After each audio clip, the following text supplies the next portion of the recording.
வணக்கம் நண்பர்களே! இன்றைக்கி ஒரு சிம்பிளான முருங்கக்காய் பொரியல் எப்படி செய்கிறதுன்னு பார்த்துடலாம் வாங்க. அதுக்கு ஒரு கடாயில் தேவையான அளவு எண்ணெய் விட்டுட்டு, எண்ணெய் சூடானதுக்கப்புறம் கடுகு உளுந்த பருப்பு சேர்த்திக்கலாங்க. கடுகும் உளுந்த பருப்பும் நல்லா பொரிஞ்சதுக்கப்புறம் 2 பெரிய வெங்காயத்தை பொடிசாக கட் பண்ணி சேர்த்திக்கலாங்க. கூடவே பச்சை மிளகாய் 3 சேர்த்திட்டு, வெங்காயம் பச்சை மிளகாய் நல்லா வணங்கினதுக்கப்புறம் ஒரு தக்காளியை கட் பண்ணி சேர்த்துட்டு, கூடவே கல்லுப்பு சேர்த்து நல்லா வணக்கி விட்டுறலாங்க.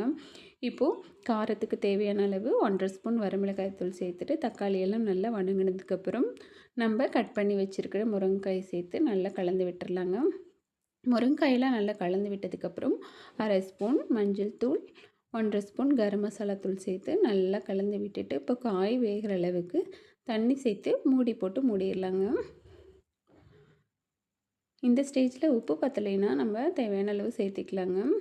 இப்போது காய் முக்கால் பதம் நல்லா வெந்துருச்சுங்க. இப்போ மறுபடியும் மூடி போட்டு இன்னும் கொஞ்சம் நேரம் வேக விடலாங்க. இப்போ பாருங்கள், நல்லா காய் வெந்து வந்துருச்சு. இப்போது ஒரு மிக்ஸி ஜாரில் தேங்காய், 1/2 மூடி தேங்காய், 1/2 ஸ்பூன் சீரகம், ஒரு சின்ன துண்டு பட்டை சேர்த்து நல்லா கொரகொரப்பாக அரைச்சிட்டு வெந்த முருங்கைக்காயில் சேர்த்து மிக்ஸ் பண்ணி கிளறி அரைக்கலாங்க. இப்போ சூப்பரான முருங்கைக்காய் பொரியல் ரெடி. நீங்களும் இதே போல் செஞ்சு பாருங்கள். நன்றி, வணக்கம். மீண்டும் ஒரு அடுத்த பதிவில் பார்க்கலாம்.